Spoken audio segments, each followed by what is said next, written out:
नमस्कार। मैं जगदीप चिकारा। आज कक्षा 9th क्लास की एसएस विषय है हमारा और भूगोल के सेकंड चैप्टर भारत का भौतिक स्वरूप। इसका एक क्वेश्चन लेके फिर हाजिर हुआ हूँ। इसमें छोटी छोटी टिप्पणियाँ हैं कि मध्य हिमालय क्या है, मध्य उच्च भूमि क्या है और भारत के ध्रुवीय समूह क्या है। इनके बारे में हम पढ़ेंगे। हमारे 3 अलग अलग छोटे छोटे क्वेश्चन। मध्य हिमालय हिमाद्री के दक्षिण में स्थित, आपको बताता हूँ।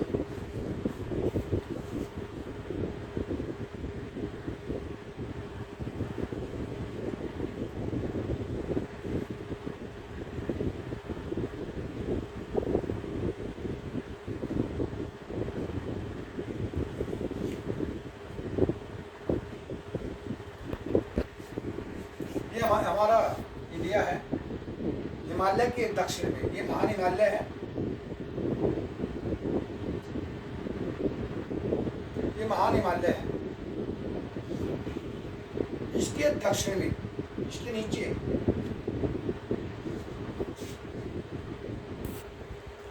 हिमाद्री या महान हिमालय के दक्षिण में स्थित श्रृंखला सबसे अधिक असम है। असम के अंदर ज़्यादा है ये। तो हिमाचल या निम्न हिमालय के नाम से भी इसको जाना जाता है।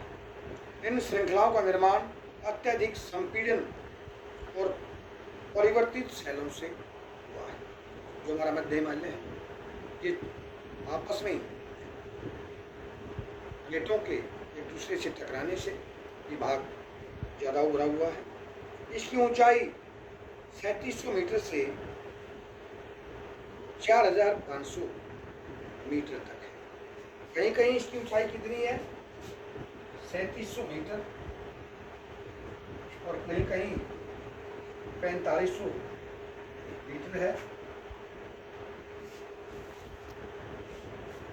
इसका निर्माण हुआ है शैलों के संपीड़न की वजह से। और इसकी जो चौड़ाई है ये 50 किलोमीटर। ऊंचाई इसकी कहीं कहीं 3700 मीटर है, कहीं 4500 मीटर है। और इसकी जो फैला हुआ है एरिया में, ये 50 किलोमीटर के एरिया में फैला हुआ है। मतलब इसका चौड़ा क्षेत्र है। पीर पंजाल श्रृंखला सबसे लंबी और सबसे महत्वपूर्ण श्रृंखला है। इसमें पीर पंजाल की पहाड़ियाँ हैं जो सबसे अधिक लंबी फैली हुई है और इसकी एक चैन बनी हुई है। धौलाधार एवं महाभारत की श्रृंखलाएं भी इसमें महत्वपूर्ण हैं। इसी श्रृंखला में कश्मीर की घाटी तथा हिमाचल के कांगड़ा एवं कुल्लू की घाटियां भी स्थित हैं। ये मध्य हिमालय में आती है। इस देश की इस क्षेत्र की पहाड़ी नगरों के लिए जाना जाता है। इसमें जीवन जन क्षेत्र बसे हुए हैं। इसमें नगर बसे हुए हैं जो अपने आप में काफ़ी पर्यटक क्षेत्र इसमें आते हैं। अनेक देश विदेश के सैलानी जो हैं इस क्षेत्र में घूमने के लिए जाते हैं। दूसरा है हमारा मध्य उच्च भूमि। उच्च भूमि मध्यवर्ती उच्च भूमि क्षेत्र कठोर आग्नेय शैलों से बना है। जो हमारी मध्य उच्च भूमि है वो कठोर शैलों से बनी हुई है, आग्नेय शैलों से बनी हुई है। यह भारतीय उपमहाद्वीप का अपेक्षाकृत बहुत ही पुराना भाग है, जिसे हम दक्कन का पठार भी कहते हैं, जो विश्व के प्राचीनतम पठारों में से एक है, जो लावे के ठंडे होने से बना है। इसका उत्तर पश्चिमी भाग अरावली की पहाड़ियों द्वारा घिरा है। इसका जो उत्तरी पश्चिमी भाग है ये अरावली की पहाड़ियों से घिरा है और अरावली तथा विंध्याचल पर्वतों के बीच में एक मालवा का पठार है। इधर ये आपका विंध्याचल सतपुड़ा पर्वत है, इधर इनके बीच में मालवा का पठार है। इस पठार का सबसे उत्तरी और पूर्वी भाग धीरे धीरे गंगा के मैदान में विलीन हो जाता है। कौन सा? उत्तरी और पूर्वी। ये जो क्षेत्र है और ये क्षेत्र है, उत्तर और पूर्व का भाग जो है, ये गंगा के मैदान में मिल जाता है। मध्यवर्ती उच्च भूमियों के इस उत्तरी पूर्वी भाग को बुंदेलखंड कहा जाता है। क्या कहा? कभी आपसे पूछ भी लिया बुंदेलखंड क्या है?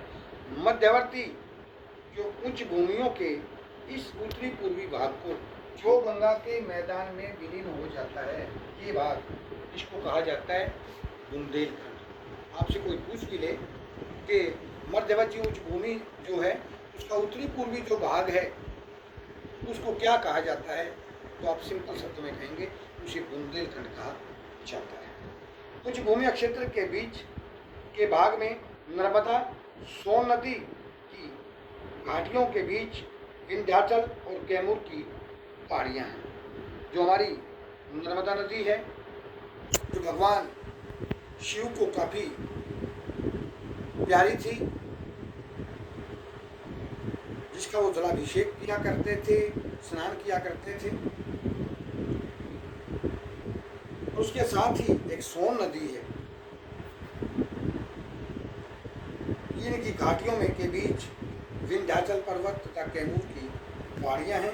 सोन नदी से पूर्व की ओर झारखंड का छोटा नागपुर पठार भी इसी क्षेत्र का भाग है।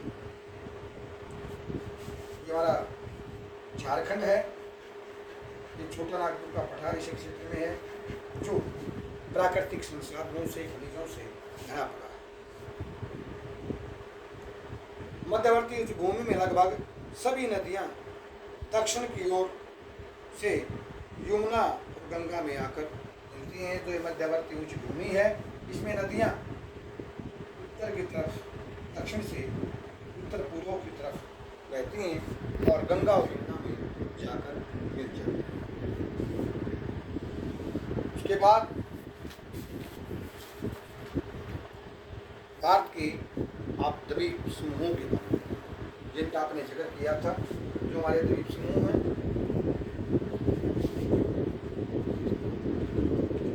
हमारा एक है लक्षद्वीप और एक है अंडमान निकोबार द्वीप समूह, जिसको आज़ादी से पहले लोग काले पानी की संज्ञा देते थे, क्योंकि चारों तरफ ये पानी से घिरा है और अंग्रेज लोग जो थे, जो क्रांतिकारी लोग थे, उनको यहाँ जेल में बंद कर देते थे। यहाँ से निकलकर भागना उनके लिए आसान काम नहीं था। इन द्वीप समूहों के बारे में पढ़ेंगे। आज ये पर्यटक स्थल हैं, अनेक सैलानी यहाँ पर जाते हैं और हमारे ये टेरिटरी क्षेत्र भी हैं, केंद्र शासित प्रदेश भी हैं, इनके बारे में पढ़ेंगे हम। भारत के द्वीप समूह अरब सागर और बंगाल की खाड़ी में स्थित है। अरब सागर के द्वीप, अरब सागर में स्थित लक्षद्वीप अनेक छोटे छोटे द्वीपों से मिलकर ये हमारा बना है। ये द्वीप परवाल अर्थात मूंगे समुद्री जीव हैं, उनके निक्षेपों से बना है। वो बढ़ते रहे और जमते रहे, परवाल से या मूंगे की चट्टानों से ये बना है। इनमें से अनेक द्वीपों की आकृति मुद्रिका या घोड़े की नाल के समान है। घोड़े की नाल देखी होगी आपने। जो द्वीप हैं ये इस तरह के आकार के हैं लक्षद्वीप के अंदर। ऐसी आकृति के परवाल द्वीपों को एटाल कहते हैं, जो इस आकार में घोड़े की नाल के या मुद्रिका जैसे बने हुए हैं। ये मूंगे की चट्टानों से बने हैं और आपको बता दूं इनको क्या कहते हैं, एटाल। एटाल कहा जाता है।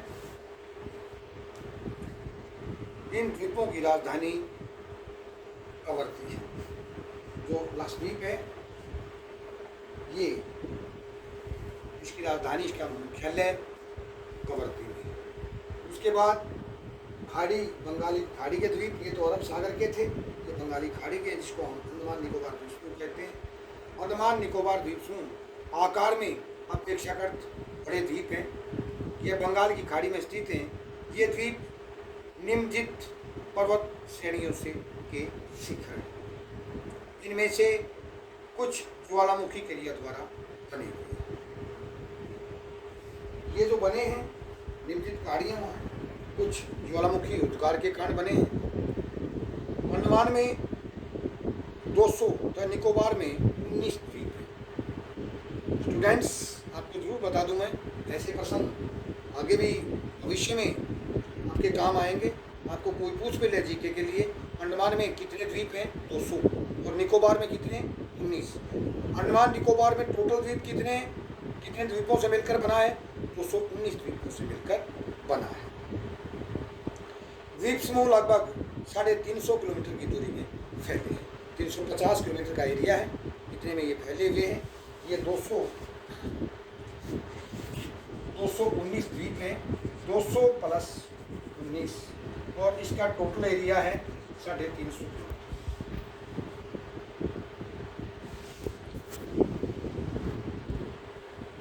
देश की सामरिक युद्ध नीति की दृष्टि से, सामरिक दृष्टि से ये द्वीप बहुत ही महत्वपूर्ण है। भारतीय संघ का दक्षिणतम सिरा इंदिरा बिंदु है, इंदिरा पॉइंट है। निकोबार द्वीप समूह के सबसे दक्षिण में स्थित है। मैं आपको बता भी दूँ, भविष्य में आपके फिर काम आएगा। सबसे अंतिम जो बिंदु है, द्वीप है, उसको कहते हैं इंदिरा बिंदु या इंदिरा पॉइंट। कल आपके सामने एक नया चैप्टर लेकर फिर हाजिर होंगे। तब तक के लिए आपसे विदा चाहते हैं।